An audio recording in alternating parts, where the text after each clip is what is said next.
Hey, I'm Zack, America's #1 expert for snacking for busy people, and today I'm going to show you how to make pasta. So, with pasta, there's two main things you got to focus on. There's the water, and then there's the type of pasta that you're going to be cooking. So, for this, one of my old roommates had some pasta left over, so I'm just gonna cook it up. It's like half open, so it's going to be a good sacrifice demonstration for you guys. Now this is not gluten-free, and I don't even think it's whole wheat, but it'll still be a good example. It's penne. So yeah, what I like to do is measure out my water and get that heated up before I start adding the pasta in. Now, for typical pasta, you need like 4 to 6 quarts of water per pound of pasta, and one of these boxes is a pound. Now, you could add in your pasta to cold water and heat it up as it boils, but I just like to let it sit and heat up because pasta really only cooks and the starches only get affected by the heat when it's really, really hot. So basically what's happening is that pasta is made up of a bunch of starches, right? And so when they're dried, there's no water, so it's really stiff. Really, like no matter how hard you try,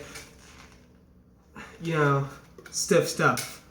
Now, once the hot water gets in there and it basically separates out the starch molecules, it makes them a lot, more easy to twist, and you lose some into the water actually, so it becomes a lot more like pliable and chewy and all that good stuff.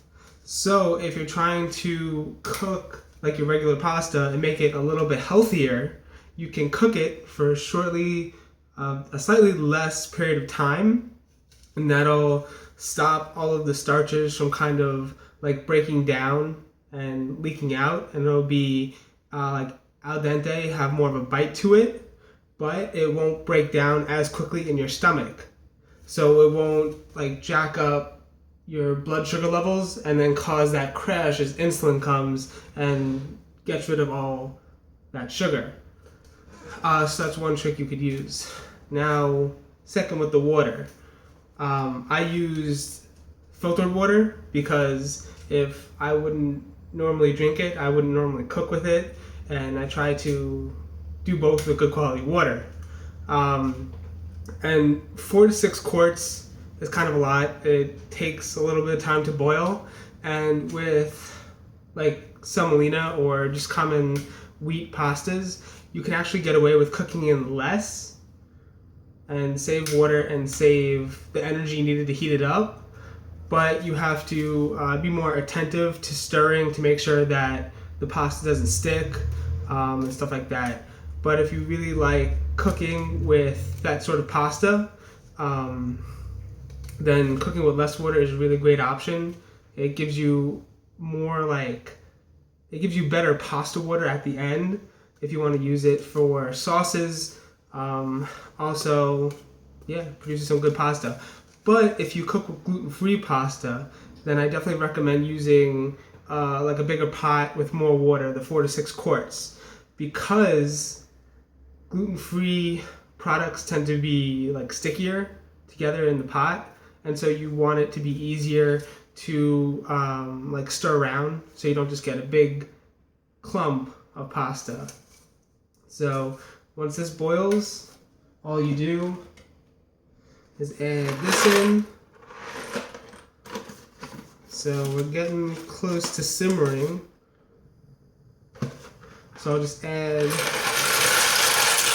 this right in. Get my magic spoon, made of wood, and then just kind of stir it around.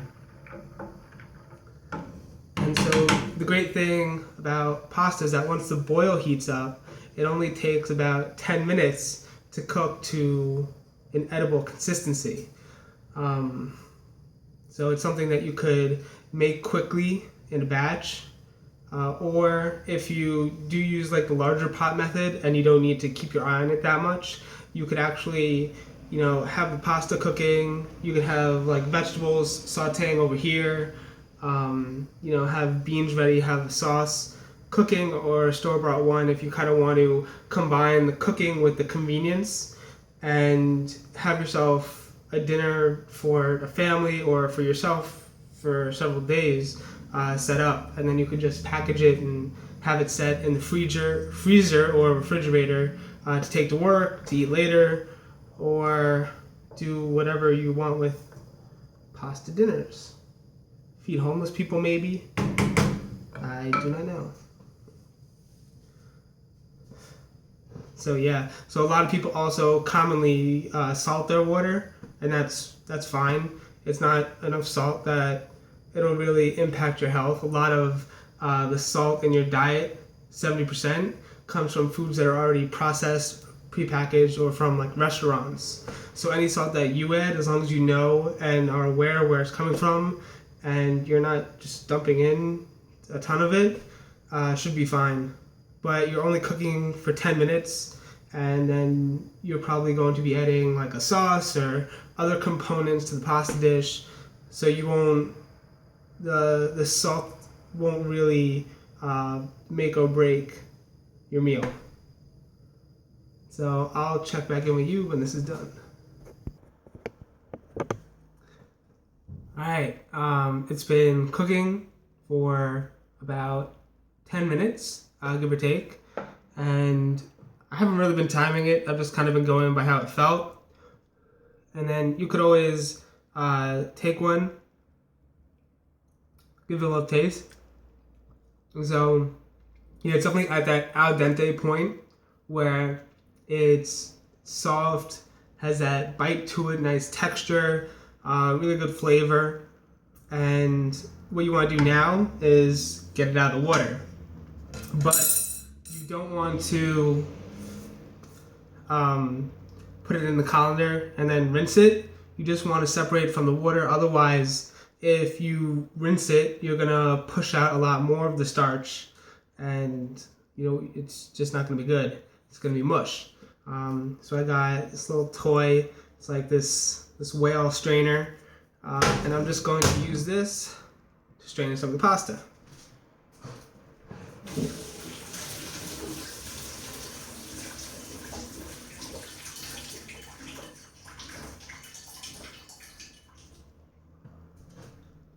And so now there's some perfectly cooked pasta that just fell onto my stovetop, and